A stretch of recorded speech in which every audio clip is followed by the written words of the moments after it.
Bonjour les amis, Bonjour à tous. tout le monde va bien? Ça va et toi?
Oui, alors on a répondu un peu à la question, Pascal. Donc nous avons un super pouvoir, et le super pouvoir c'est porter des regards. Tu posais la question, qui permet le discernement? Ce qui va permettre le discernement, c'est d'abord focaliser ses attentions, porter ses regards, et les facultés de la conscience qui vont œuvrer grâce au regard que tu vas porter. Alors, il faut bien voir une chose, c'est que cette lumière qui nous permet de regarder, qui est le super pouvoir de Pascal, eh bien, cette lumière, on l'a employée pour des choses extérieures. Je veux être boulanger. Bien, je me rends dans une boulangerie et je fais l'apprentissage que fait n'importe quel jeune boulanger. Mais je me sers de la lumière. Cette lumière va être spécifique au fait de préparer du pain, de faire du pain. Et je vais avoir une lumière, mais une lumière de l'expérience de faire du pain. On a donc utilisé la lumière divine, la lumière de l'être, à une chose particulière. Comment préparer du pain? Et maintenant, j'ai la lumière de l'expérience, d'une expérience particulière à quelque chose de social, à quelque chose d'extérieur. Irina a maintenant, dans son travail, une certaine expérience des choses qu'elle a à faire, tu vois. Maintenant, tu peux répondre aux demandes de tes clients quand ils veulent ceci, cela, des réparations, des choses comme ça. Tu sais ce qu'il faut faire. Mais tu t'es servi d'une lumière. Et cette lumière, elle a éclairé perception, appréciation, définition, connaissance, compréhension. Et maintenant, tu as un savoir de ce qu'il faut faire, à qui il faut téléphoner, qui il faut prévenir. Voilà. Tu as une lumière de l'expérience. Voyez? Plus une mémoire. Une mémoire, exactement, qui est une mémoire en fait. C'est une lumière de l'expérience. Alors, cette lumière qui est une mémoire de l'expérience est là, et elle est claire. Mais avons-nous la lumière spirituelle? Avons-nous cette lumière qui a éclairé à l'intérieur de nous la vie telle qu'elle est dans sa nature? Voilà le problème. On a éclairé plein de choses à l'extérieur, et on a créé des structures de mémoire, mais des structures de mémoire vivantes en nous. Tout est vivant en nous. Hein. L'apprenti boulanger ou le boulanger, son métier, il peut l'aimer, voyez. Donc c'est quelque chose qui est lucide, mais qui est sensible aussi. Et puis qui a une puissance. Mais tout est vivant en nous. Ce que nous créons en nous prend vie. Eh bien, nous découvrons que nous sommes un champ de conscience en lequel des créatures, des structures, des expériences de mémoire se conçoivent. Et ce que nous sommes en train de faire là, c'est de diriger cette lumière non plus sur quelque chose d'extérieur. Nous sommes en train maintenant de nous servir de la lumière, de la conscience, pour éclairer à l'intérieur de nous. Et naturellement, la conscience, cette lumière éclaire et révèle la nature de la vie. Le problème est que nous avons conçu, construit et structuré des concepts, des idées, des sentiments, et moi ceci, et moi cela, qui ont été répétés, répétés, répétés. Vous voyez les couches? Et c'est des couches et des couches et des couches. Alors bien, on va commencer à éclairer, mais il y a des choses, il y a des couches qui sont compactes et assez dures. Des choses. Alors c'est pas une mince affaire que nous faisons, mais il faut bien le faire. Oui, donc ce qui est rigolo là-dedans, c'est que cette lumière qui éclaire est libre et non conditionnée. Vous voyez? La lumière du soleil, elle éclaire tout. Le soleil ne s'occupe pas de ce qu'il éclaire. Il éclaire et puis c'est tout. Eh bien, l'être en vous vous éclaire. Mais vous, qu'allez-vous faire de cette lumière? Voilà.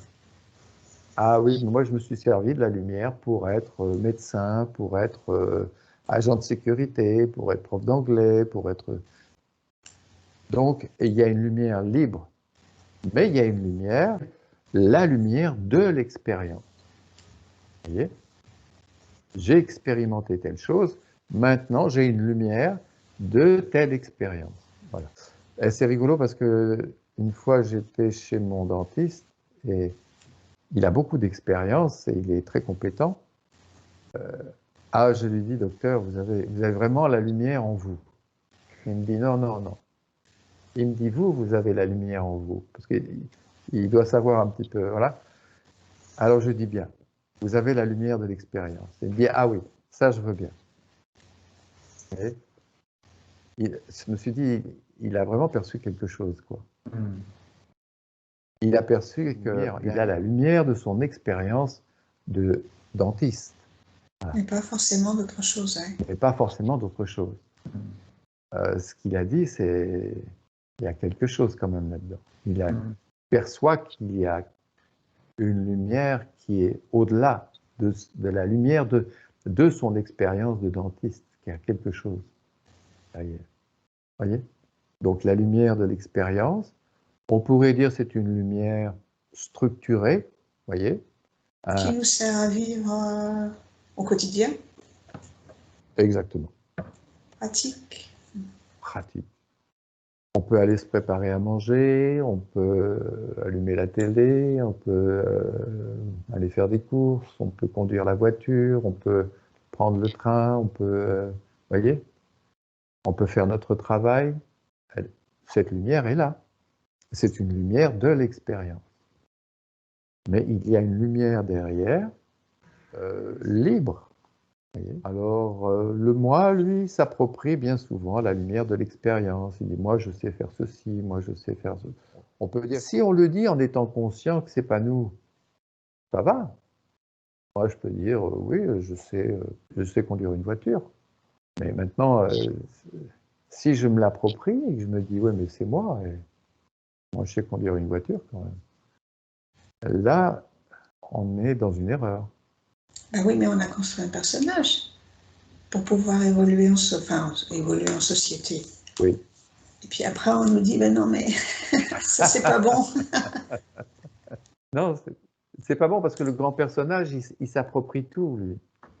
Il dit, c'est moi qui vois, c'est moi qui entends, c'est moi qui comprends, c'est moi qui ressens, c'est moi qui aime, c'est moi qui n'aime pas. Le moi, il se colle partout après. Vous voyez, c'est pour ça qu'il est souvent comparé à un parasite. Vous voyez, les parasites, ils se collent sur quelque chose et puis après, il dit, là, en dessous, là, c'est moi. Ben non. Vous voyez, le moi, c'est le parasite. Mais lorsqu'on commence à regarder, on découvre que la vie conçoit, la vie structure, la vie évolue lorsque l'on focalise cette lumière en nous. Elle conçoit, elle crée, elle est créative. Mais maintenant, mettre le petit parasite, c'est moi qui a créé, c'est moi qui a conçu, c'est moi,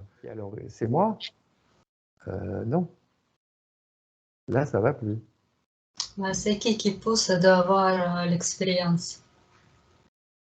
Ah, Ça aussi, c'est la ouh, force qui ça pousse. c'est quelque chose, c'est une question qui va très loin, ça. Qui pousse? Qu'est-ce qui pousse? Eh bien, c'est une force de la vie elle-même. C'est une force qui pousse à l'évolution et qui cherche à s'épanouir en permanence. Oui, on pourrait se dire, ben, c'est moi. Vous voyez, le moi, il pourrait se dire, ben oui, mais c'est moi, je veux être plus ci, je veux être plus là. Alors, il y a le moi, il y a la force du moi qui veut être plus dans la société. Vous voyez, il ne faut pas confondre ça. Mais que cherchons-nous là maintenant? À élargir notre conscience, à nous sortir de notre petitesse, de notre petit mental, de notre petite vie, gna, voyez? Et, euh, et puis je vais essayer de passer l'échelon au-dessus. Alors je vais, ah oui, mais pour ça il faut faire ceci, voyez, c'est Oui, c'est quoi? C'est l'être qui pousse aussi de voir plus clair. C'est aussi cette oui, force. C'est oui, aussi cette force que nous sommes là, que nous sommes en train de discuter, de exactement. voir plus clairement. C'est aussi c'est une force. Oui, oui. Imaginons que quelqu'un vienne avec un ego, mais il ne pourrait pas rester là. Parce qu'on est en train de dire, c'est pas l'ego, c'est l'être, c'est la vie. Donc il aurait peur, même il dirait, mais ils sont fous ces gens-là. C'est moi qui pense, c'est moi qui, moi ceci, moi cela. Ouh là là, je m'en vais. Je reste pas avec ces gens, ils disent n'importe quoi, c'est des fous. Mais nous sommes en train de dire qu'il y a une force, une lumière, qui nous pousse naturellement à l'élargissement, à quelque chose qui s'ouvre en nous, qui aspire à une ouverture à l'intérieur de nous, qui aspire à la joie, qui aspire naturellement à être dans l'amour, dans une vibration de joie, d'amour et de... C'est quelque chose qui est naturel. Ça, c'est une force qui est propre à la vie. Le moi, lui, il est vrai qu'il cherche. Il cherche à être plus. Mais plus dans le sens de son image. Il veut être plus puissant. Il veut être plus dominateur. Il veut posséder plus de choses. Il veut jouir encore plus. Vous voyez, c'est Matrix. On voit Neo qui se bat contre Monsieur Smith. Monsieur Smith, c'est le moi. Et il y a les innombrables moi derrière Monsieur Smith. Et Monsieur Smith, il se multiplie. Vous voyez, il peut se répéter comme ça. On peut dire, moi je suis le corps, moi je suis l'intelligence. Vous voyez, il se répète le moi. Il se dédouble. On a des moi à l'infini comme ça. Dès qu'on perçoit quelque chose, c'est moi qui vois, c'est moi qui entends, c'est moi qui ressens, c'est moi qui crée. On se dit les arts, ah la musique, la peinture. Bon, bah, oui. Vous voyez, un artiste, s'il pouvait être libre de sa création, oui, il y aurait une évolution là-dedans. Il pourrait s'oublier dans son art. Mais les artistes, ils ont des égos, ils ont une tête comme ça. Après, dans leur truc, vous voyez, il y a des Monsieur Smith partout. Vous voyez le moi? Alors c'est à la fin de Matrix, on voit Neo qui se bat contre Monsieur Smith, et Monsieur Smith qui prend conscience qu'il n'est rien du tout. Et que c'est à partir du moment où il prend conscience qu'en fait, tout appartient à la vie qu'il meurt. Vous voyez? Je ne sais pas si vous avez vu le film Matrix. Vous voyez, Monsieur Smith, c'est bien fait parce qu'il est en costume cravate. Vous voyez, ça représente le conditionné social, voilà, tout ça. Vous voyez, nous avons quelque chose à délivrer en nous. On est tout à la fois. C'est là où il y a beaucoup d'erreurs dans les religions et les choses comme ça, parce que nous, on transpose tout sur l'extérieur. On dit il y a les méchants, il y a les vilains, il y a les bons, il y a les mauvais. Mais non, tout ça, c'est intérieur. D'ailleurs, il y a un verset du Coran qui dit, c'est un verset qui est crucial à mon avis, celui qui tue 10 000 ennemis à l'extérieur n'est rien, c'est-à-dire zéro, en comparaison de celui qui a tué l'ennemi à l'intérieur. Vous voyez? C'est comme si ce verset disait, mais Vous pouvez tuer 10 000 personnes à l'extérieur de vous. Vous pouvez en tuer des millions. Ben, vous serez zéro. Donc Matrix est un film qu'on voit, Neo est là pour délivrer le vital, pour délivrer la sensibilité. Mais le vital a besoin de se libérer. Vous voyez, en vous, il y a quelque chose qui aspire à la liberté. Quand Irina se retrouve dans l'eau, et là, elle est totalement libre. Quand vous allez vous promener en forêt, vous sentez cette liberté en vous. Vous sentez que la vie est heureuse. Et puis, vous sentez, lorsque vous êtes repris ou que vous vous retrouvez dans le monde social et que vous avez une attitude, ah, je dois être comme ceci, comme cela. Il ne faut pas que je dise ceci, il ne faut pas que je fasse cela, il faut être comme ceci, il faut se tenir comme cela, vous voyez. Et on sent qu'en nous, il y a quelque chose qui a besoin d'espace, de se libérer. Les médias, les journaux, les informations, Évidemment, dès qu'on ouvre les yeux, dès qu'on se trouve dans le manège, tu vois, dès qu'on est plongé dans le... ça y est, c'est le social, c'est le... Il faut, oui, une certaine énergie, il faut une certaine force intérieure pour faire ce qu'on fait. C'est-à-dire porter les regards et remettre en question nos idées, notre mental intérieur. Si on n'a pas cette force, on est emporté par cette entité, cette mégastructure sociale qui est très puissante, très puissante. Alors pour se secouer et pour se remettre en question, il faut une force à l'intérieur de soi. Mais c'est ce qu'on est en train de faire. On est en train de la solliciter, cette force. Et aussi, c'est la force comme les études. Si on doit utiliser la conscience, on doit bien savoir tout de suite, c'est la conscience. C'est pas la conscience qui c'est l'éclair extérieur, c'est l'éclair intérieur. C'est-à-dire, il faut bien étudier toutes les facultés de la conscience et avoir tout de suite, c'est pas avoir comment utiliser tout de suite, c'est comme les outils. Oui, tu as tout à fait raison. Dès qu'on prend conscience... Sinon, ça sera blabla, si on peut utiliser même conscience d'extérieur, on utilise à l'intérieur, on ne voit rien du tout. C'est comme les études. C'est pourquoi je dis que chaque fois, on va prendre encore les livres. C'est parce que vraiment, il faut vraiment avoir bien précisément toutes les facultés de la conscience pour après les utiliser. Oui, oui, oui. Oui, oui. C'est la lecture du livre, si vous voulez, il reste une petite demi-heure. C'est pas exactement lecteur des livres, c'est parce que, je sais pas, vraiment peut-être qu'il faut les facultés de la conscience, c'est parce que par faculté de la conscience, on peut voir plus clairement. Quand je dis qu'il faut vraiment faire plus d'attention des facultés de la conscience. Oui. C'est ça. Mais c'est bon. C'est mon avis, c'est parce que comme ça, hop, on essaie de résoudre les problèmes, mais on utilise même conscience qu'on regarde extérieur. Ouais. Il n'y a pas de lumière, c'est parce qu'on n'est pas éclairé vraiment toutes les facultés de la conscience. Il n'y a pas de comment utile. C'est-à-dire, en fait, plus on regardera à l'intérieur, plus on sera dans l'éveil, et plus cet éveil va prendre une place en vous. Et je ne sais pas, Jean-Marc, si tu veux nous parler du rêve que tu as fait avec lequel? Le troisième œil. Ah oui, cette semaine, j'ai fait un rêve. Donc, je rêve que je suis dans une maison et je vais dans la salle de bain pour me laver les mains. Je lève les yeux et là, il y a un miroir. Et dans le miroir, je vois mon visage avec un œil en plein milieu du front, un troisième œil, quoi, en plein milieu du front, un œil qui ressemble aux deux autres, mais qui est au-dessus et qui est en plein milieu avec une paupière.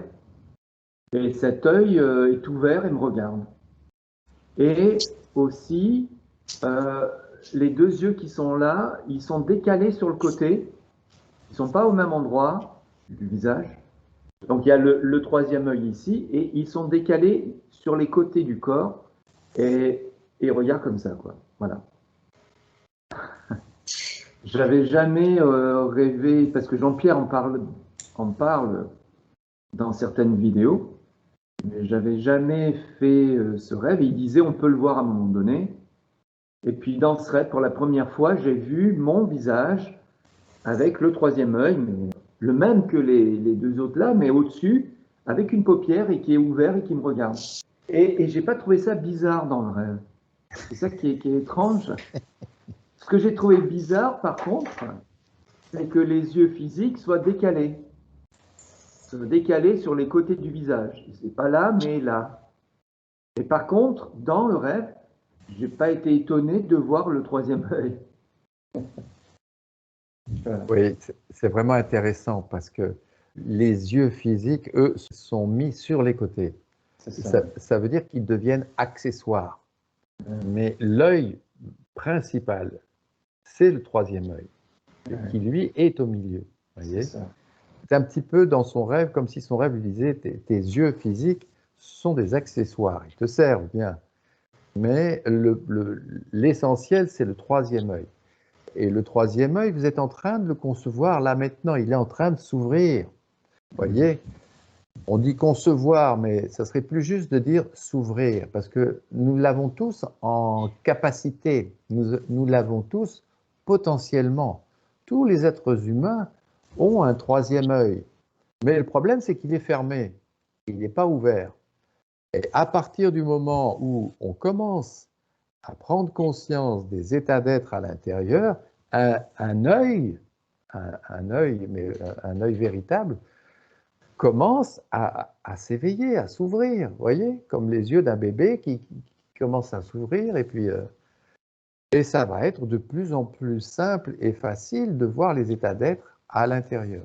Cet œil, il s'ouvre petit à petit, vous voyez, il est un pouvoir qui est spécifique au domaine spirituel. Pour revenir un petit peu à la question de Pascal, on parlait de cette méga structure sociale, si tu veux. Elle est là pour marcher. Il faut qu'il se passe quelque chose, et quelque chose qui est en relation avec le pouvoir social, le pouvoir de l'argent. Donc, cette mégastructure sociale conditionne les êtres humains par des phénomènes de mode. Soyez comme ceci, soyez comme cela, et vous êtes dans le coup, sinon vous n'êtes pas dans le coup. Tout ça, c'est pour faire marcher un commerce, voyez. C'est pour que ça tourne, pour brasser de l'argent, si vous voulez. Peut-être qu'on aille tous dans la même direction aussi. Oui, voilà, exactement. Pour qu'on aille tous dans la même direction. Et puis, ceux qui sont en haut de l'échelle, ils ont envie de diriger. Enfin bon, ils doivent diriger cette masse. Vous voyez, on est quelques milliards maintenant sur Terre. Hein. Si vous voulez, on peut terminer sur une petite lecture. On va voir sur quoi on va tomber, parce que je ne sais même plus où on en était la dernière fois. Celui qui n'observe l'univers que de l'extérieur ne peut y porter qu'un regard scientifique, considérant ce qu'il observe comme extérieur à lui et séparé de lui. Celui qui observe la vie à l'intérieur de lui voit les liens entre l'extérieur et l'intérieur, les liens existentiels qui unissent le tangible et l'intangible. Il entre dans la dimension de l'unité. Vous voyez ? On va observer la vie en nous, mais on va découvrir que, bien, on a un œil physique qui est lié à la lumière. Lorsque la lumière contacte l'œil, nous vivons un état d'être à l'intérieur, qui est une image. L'image n'est pas vue dehors, elle est vue en nous. Alors, ce qui est très, très intéressant là-dedans, c'est que on va découvrir que pour vivre un état d'être, il faut vivre une unité. Lorsque la lumière contacte l'œil, il y a une union. Voyez ? Et c'est grâce à cette union que dans le champ de la conscience, nous vivons un état d'être. Si je touche un objet, il y a un contact, il y a une union. Et c'est parce qu'il y a une union, qu'il y a une unité, Et c'est parce qu'il y a une unité que nous vivons un état d'être. Donc, nous pourrions dire, nous vivons tout grâce à l'unité. Si vous vivez une chose, c'est que quelque part vous êtes dans l'unité. Même si vous la rejetez, vous vivez un rejet, mais vous vivez un rejet de quelque chose. Ah oui, mais ça fait mal de vivre un rejet. Eh ben oui, ça fait mal.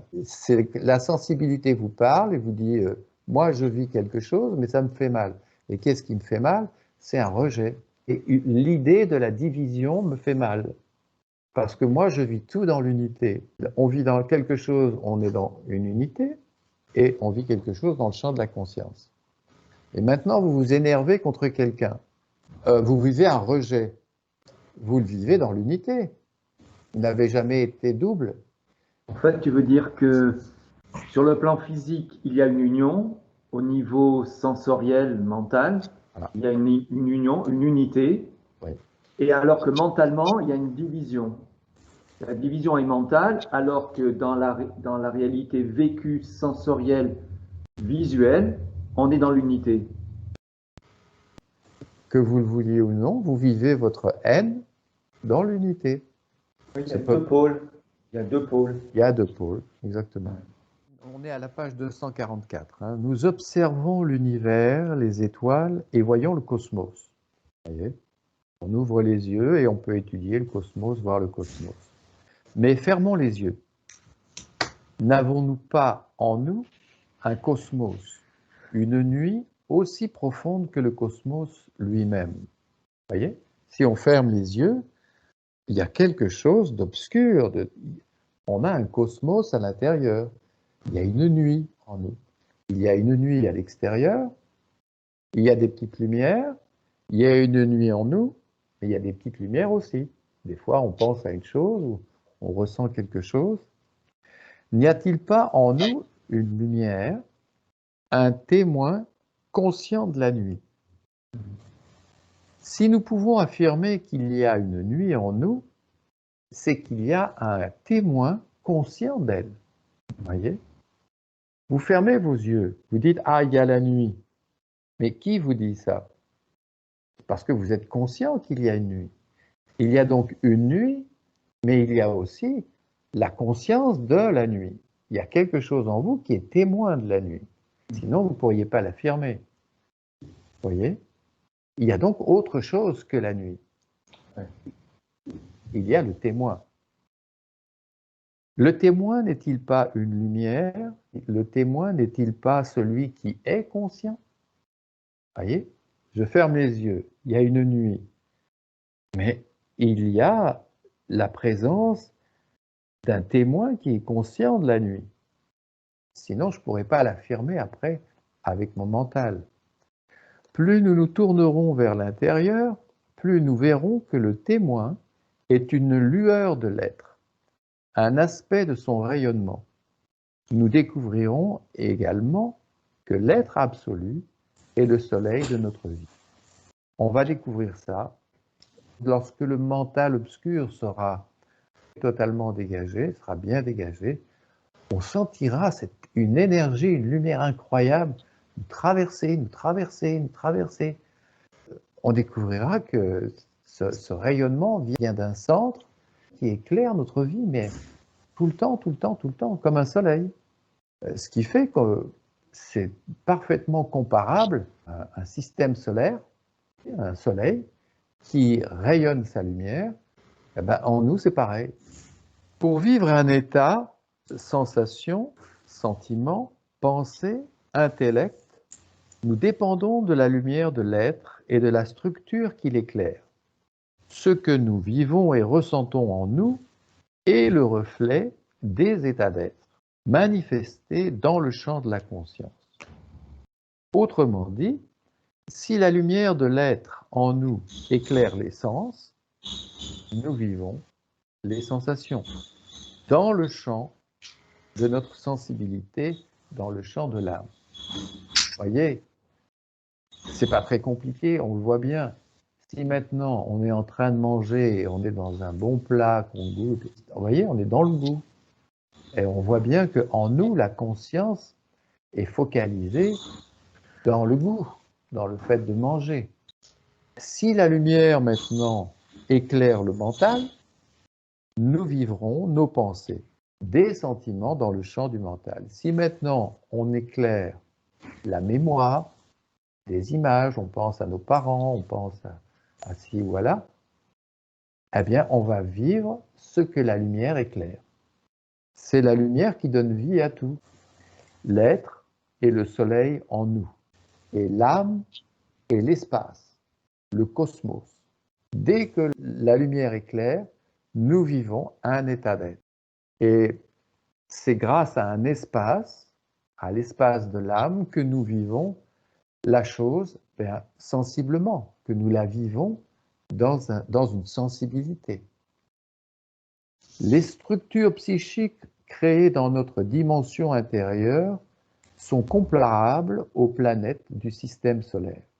Vous voyez, c'est un petit peu comme si on disait, tiens, le Soleil éclaire la Lune, le Soleil éclaire Saturne, le Soleil éclaire Jupiter, enfin bon, vous voyez, dès qu'elle éclaire une planète, un astre, l'astre se révèle. Je ne sais pas si vous voyez ce phénomène en vous, de lumière qui éclaire, qui se focalise, et puis hop, c'est ce que dit Jean-Marc dans la dernière vidéo, vous prenez conscience de votre pied, vous vivez votre pied, vous vivez le souvenir de vos dernières vacances. Lorsque l'être les éclaire, c'est alors que leur reflet est manifesté dans le champ de l'âme. Ainsi, les états d'être, ce que nous vivons et éprouvons, sont des reflets manifestés. Ça apparaît, ça disparaît. Mais quand ça apparaît? Quand la lumière éclaire. Si la lumière n'éclaire plus, eh ben on ne le vit plus. Alors des fois, on voit des gens, oh, moi, vous savez, la musique. Puis après, ils sont en train de parler de leur problème de voiture, qui a un problème de...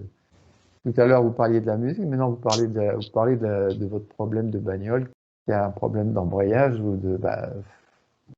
la musique, elle est où? Il n'y en a plus. Parce qu'elle n'est plus éclairée, tout simplement. Alors après, ils se disent, ah, la musique, oui, mais la musique, oui, elle peut prendre une grande place en vous, bien sûr. Mais si vous n'y pensez plus, si maintenant vous éclairez autre chose, si la lumière éclaire autre chose, alors la lumière et l'âme ne disparaissent jamais. Ce sont les états d'être qui disparaissent. Vous voyez?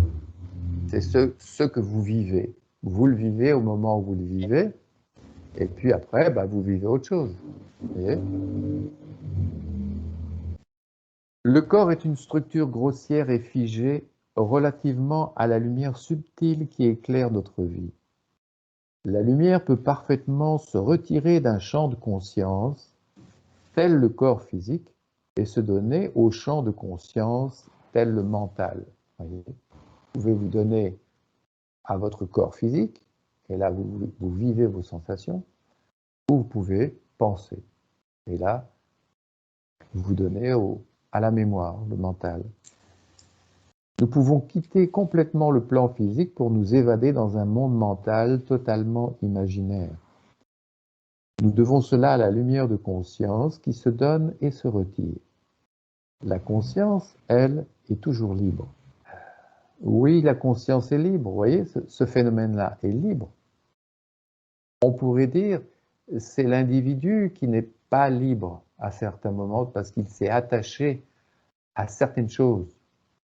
Je suis attaché à l'argent, je suis attaché à quelqu'un, je suis attaché à un plaisir, à une passion, je suis attaché à...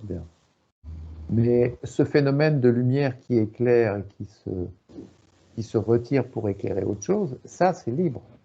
Nous pouvons sentir la chaise sur laquelle nous sommes assis maintenant et soudain penser à des courses que nous devons faire dans la journée ou penser à un travail qui nous attend. Pour vivre un instant de vie, nous dépendons d'une lumière qui se donne. Mais la lumière, elle, ne dépend pas de la chose éclairée. elle peut s'en retirer pour éclairer autre chose. Voyez et constatez cela par vous-même au cours d'une expérience vivante. Cela aura bien plus de valeur que les mots écrits dans ce livre. Ce qui est écrit dans ce livre n'a aucune valeur si vous ne constatez pas les faits par vous-même. Constater, c'est observer, et cela en soi est méditation. Il est important que nous observions en nous ces phénomènes, même ceux, et surtout ceux qui nous paraissent coutumiers et anodins. Tout le problème est là d'ailleurs. Nous devons réapprendre à voir, réapprendre à observer les phénomènes en nous, ceux que nous pensons connaître, ceux que nous pensons ne plus être dignes d'attention, ceux que nous n'avons jamais véritablement regardés et approfondis. Il est important que nous nous accoutumions au soi-regard et que ce pouvoir de l'esprit nous devienne naturel. Vous voyez, il y a tellement de choses qui ont été répétées et dont nous avons l'habitude et que nous ne regardons pas. C'est le pouvoir d'esprit qui nous pousse. C'est le dernier mot, la dernière phrase. De faire quelque chose, après passer une chose pour les autres choses. Oui, il est important que nous nous accoutumions au soi-regard. Il faudrait que le soi-regard devienne naturel, devienne même automatique, je dirais. Voyez ? Il faudrait que ce pouvoir de regarder à l'intérieur de soi devienne un acte spontané et naturel, et qu'on découvre même que c'est un acte qui nous permet de devenir intelligents de la vie, qui nous permet de voir clairement les choses, voyez, et qu'on le fasse et qu'on le répète et qu'on devienne de plus en plus conscient de ce qui se manifeste en nous. C'est une faculté de l'esprit d'observer à l'intérieur de soi, qu'on n'a pas mis en œuvre encore, que les êtres humains n'ont pas mis en œuvre. Nous sommes tout de suite dans une conscience, moi et l'extérieur, vous voyez ? On tombe tout de suite dans ce concept et cette idée. Boum, j'ouvre les yeux, moi et l'extérieur. Ça y est. C'est un piège, ça. Et là, c'est difficile parce qu'on est en train de remettre ça en question. Mais qu'est-ce qu'il nous dit, celui-là? Un contact, il faut une unité, et puis quelque chose est vécu dans le champ de la conscience. Vous voyez, c'est quelque chose de nouveau, ça. La lumière contacte l'œil et on voit une image. Mais on dit, attention, l'image n'est pas dehors, elle est dedans. Oh. Mais nous, on a dit, mais c'est pas vrai. C'est dehors, elle. Regardez, je peux toucher la table. La table, elle est dehors quand même. Ben oui, mais quand vous touchez la table, vous la vivez où? À l'intérieur. Et vous la vivez pourquoi? Parce qu'il y a un contact. Et qu'est-ce qu'un contact? Il y a une union et je vis quelque chose à l'intérieur. Alors, on dit, ah oui, mais il y a une distance. Il y a moi, ah. Alors là, on se base sur l'idée de moi, le corps. On prend un point dans l'espace. Moi, c'est un truc que j'y comprenais rien. Au cours de mathématiques, le prof arrivait, il faisait une croix sur le tableau. Alors, on prend un point dans le... Ouais, je prends un autre point, on tire un trait. Et ça, d'où il sort ce point? Qu'est-ce que ça veut dire, ça? Il faisait une croix sur le tableau, il faisait une autre croix, il tirait un trait, et il disait, voilà, ça fait un segment. Je me dis, mais d'où il sort ce point? Je ne comprenais pas du tout, du tout. Et maintenant, je comprends à travers... Si on prend un point dans l'espace, ça y est, on divise l'espace. On le divise entre le point et ce qui est en dehors du point. Le point, moi, et ce qui est en dehors de moi. Mais si je prends aucun point, si je ne me base pas sur un moi, s'il n'y a pas de centre, s'il n'y a plus de moi, est-ce que vous êtes dehors, dedans? Est-ce qu'il y a un moi, il n'y a pas de moi? Est-ce qu'il y a une division, il n'y a pas de division? Mais il n'y a jamais eu de division. Il y a une division si je pars sur l'idée moi et les autres. Voilà, je prends un point. Je suis comme le prof de mathématiques, je fais une petite croix, moi et les autres. Mais enlevez ça. Enlevez la croix. Quoi? Est-ce qu'on est dans la division? Franchement.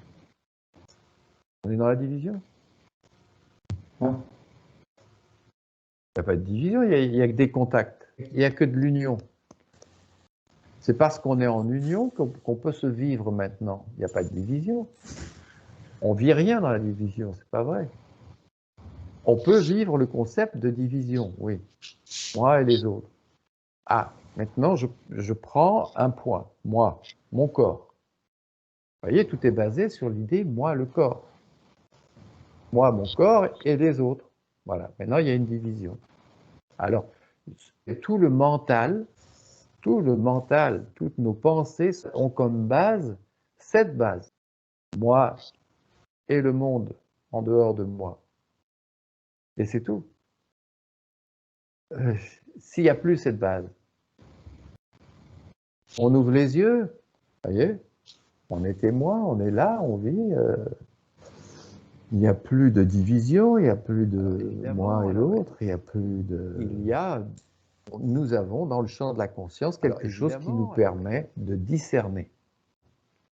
Alors on part sur cette base, moi et l'autre, et puis on va commencer à discerner des formes. Ah, il y a Pascal, il y a Jean-Marc, et puis on va mettre un mot dessus, voyez.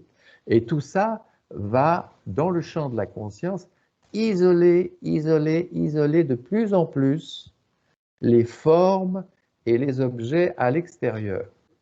Il va y avoir dans notre champ de conscience des formes isolées. Le monde est fait de formes isolées et on ne voit que ça. Sur quoi est basée cette forme isolée?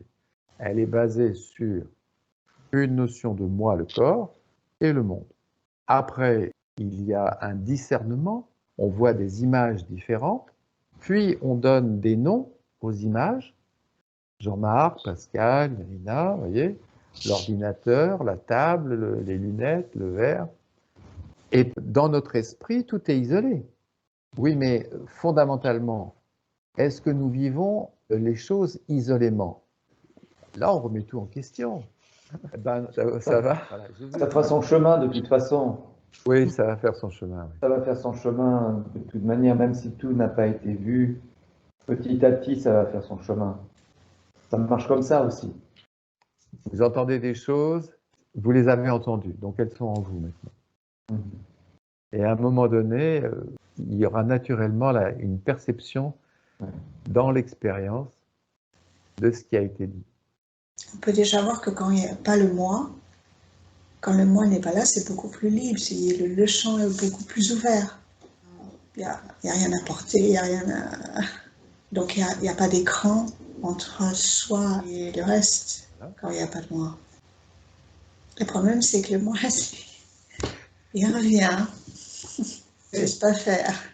Et on est très identifié à ce moi, avec qui on a grandi, enfin, depuis qu'on est né. Parce que dès qu'on est confronté à l'extérieur, enfin confronté entre guillemets, on va voir la famille, les amis ou en société notre travail, on apporte avec nous notre image. Et aussi on est renvoyé à cette image que les autres ont de nous, le rôle qu'on nous a donné aussi et qu'on s'est donné nous aussi. Ça devient complexe. Il y a un jeu inconscient, une mise en place inconsciente, psychologique, un genre de piège dans lequel on tombe malgré nous et auquel on répond. C'est difficile de se secouer, de se dire mais ouais, quand Irina va voir sa famille, eh bien elle est la maman de sa fille et la mamie des enfants de sa fille et il y a sa mère. Vous voyez, il y a une structure psychologique. Une charge sur tes épaules auquel tu dois porter. Ah oui. Oui, parce qu'on met beaucoup de « il faut ». Bien, s'entraider, c'est quelque chose de naturel, mais on en met trop. On en met beaucoup trop. Les gens de notre famille peuvent exiger des choses par le fait que nous sommes un tel et un tel dans la famille et que nous devons une assistance ou de l'argent ou enfin. Ouais, on entend souvent que avec le recul, avec sa famille, on attend le retour et qu'ils sont comment, très étonnés. J'ai dit que, mais toi, tu es comment, la mère, toi, tu es grand-mère, et toi, tu es doigt.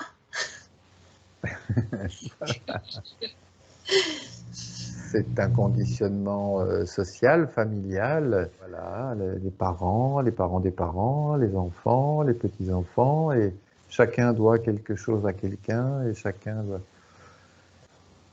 Si vous sentez d'aider quelqu'un qui n'est pas de votre famille, ben pourquoi pas? On peut aider tout le monde, on n'est pas forcé d'aider que des gens de notre famille. On peut même aider des gens qu'on ne connaît pas forcément depuis des lustres. Voyez. Et je pense que c'est aussi, il y a de conditionnement. Ouais. Et si on regarde des animaux, des oiseaux, les petits oiseaux qui grandissent comme ça, hop, ils sortent de Exactement. leur niche et c'est tout. Et les animaux Et qui se aussi. débrouillent, ben, bien sûr. Ouais.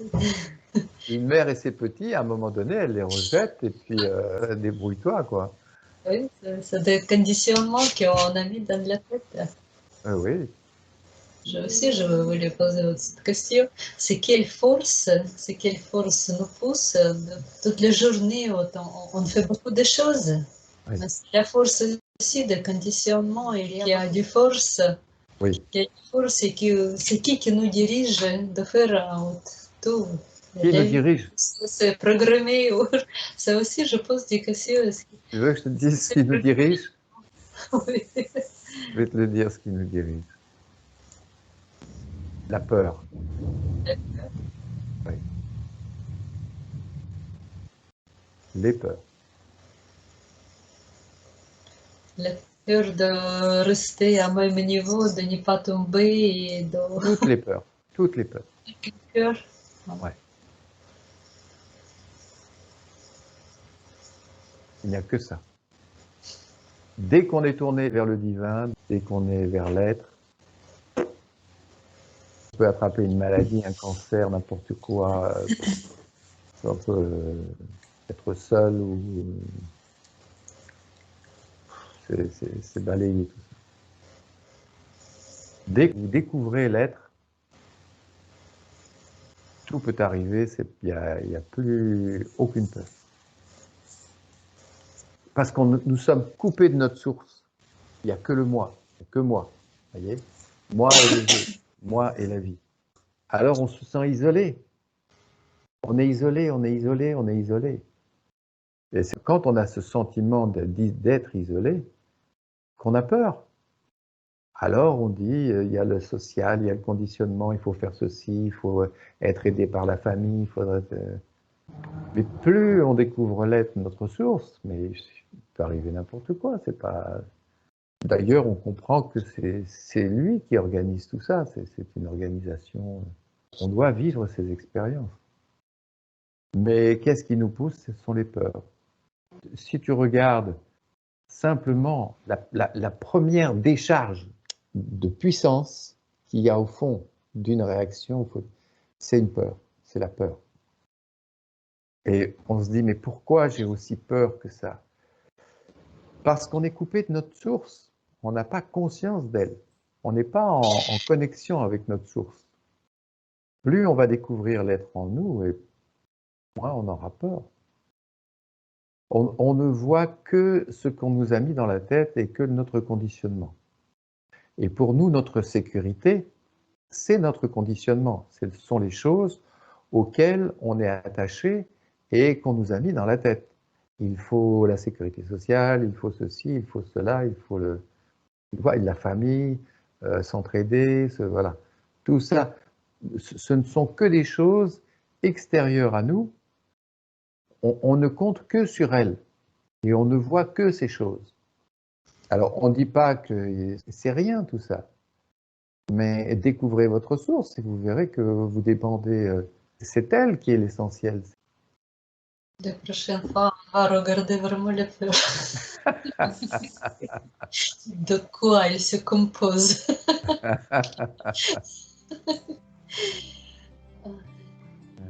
Oui, plus ça s'ouvrira en nous, plus on verra clair et moins il y aura de peur. On a encore quelques discussions hein, devant nous. Merci la vie. Je vous embrasse tous. Merci. Merci à Merci tous. à tous. Merci Passez une Jean-Pierre. bonne semaine. Bonne Vous semaine. aussi, bonne semaine. Oui, à bientôt. À bientôt.